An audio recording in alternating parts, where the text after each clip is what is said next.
Ravi de vous retrouver dans le cadre de ce 13h30, Madame, Monsieur, bienvenue. Voici le déroulé de l'actualité. En République du Congo, la cérémonie officielle d'inauguration de l'usine de valorisation de gaz naturel à Mbindakayo dans le district Nzassi a eu lieu hier lundi 18 novembre 2025. Elle a été présidée par le président de la République, Denis Sassou Nguesso.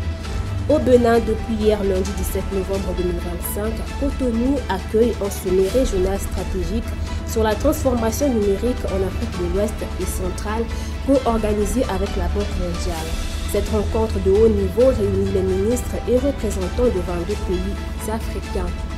Au Nigeria, des hommes armés ont attaqué un lycée dans le nord-ouest du pays avant l'aube lundi, enlevant 25 lycéennes et tuant au moins un membre du personnel, ont déclaré les autorités à propos du dernier enlèvement d'élèves dans la région.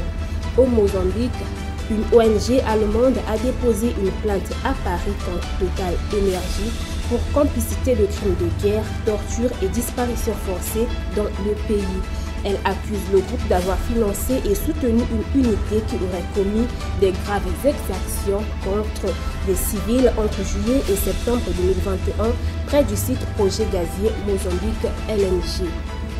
Le Conseil de sécurité de l'ONU a adopté hier lundi une résolution américaine prévoyant notamment la mise en place d'une force internationale de la bande de Gaza.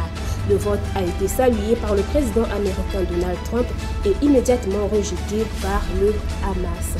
Le président français Emmanuel Macron a rencontré ce mardi 18 novembre 2025 à Berlin, le chancelier allemand Friedrich Merz lors d'un sommet sur la souveraineté numérique de l'Union européenne.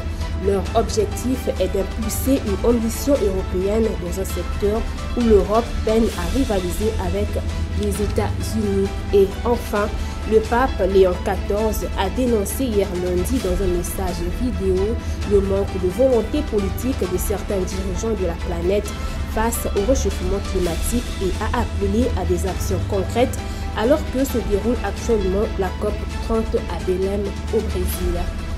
Voilà, Madame, Monsieur, c'est la fin de cette édition. Je vous remercie de l'avoir suivi. On se redonne rendez-vous ce soir 19h30 pour le grand journal.